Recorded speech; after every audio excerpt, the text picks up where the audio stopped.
It has been months since demonstrations across the U.S. prompted by the death of George Floyd, a black man who died while in police custody.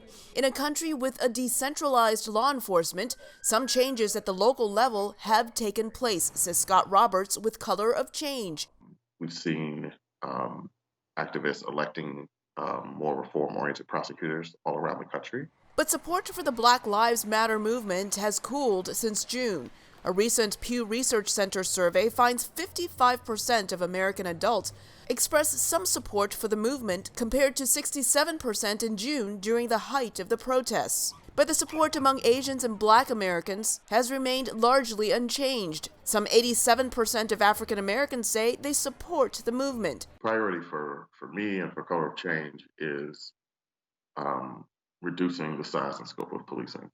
Robert says police are being asked to do things that are not their role, such as answering mental health calls. We're talking about sending trained professionals, people who are used to dealing with that. But people who are mentally unstable can quickly turn violent, says Betsy Smith of the National Police Association. If we sent in the uniformed mental health workers first, they would probably get hurt. Smith says training mental health workers to deal with potentially violent situations would take funding. I have been in the middle of budget cuts just when things go bad in your own community.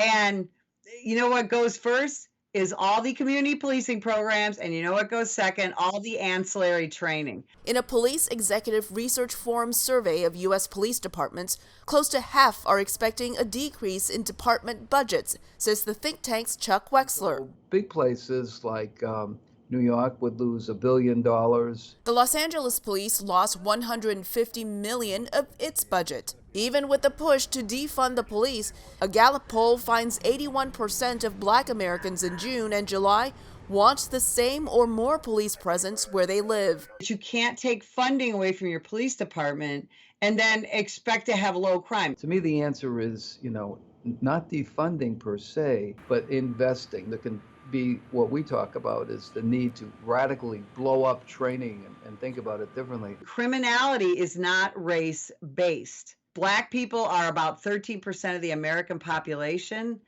and 52% of our homicides are committed by young Black men. For years, we've seen high rates of violence or crime in certain communities. We've said more policing, more policing, more policing. I think instead we need to continue to say more.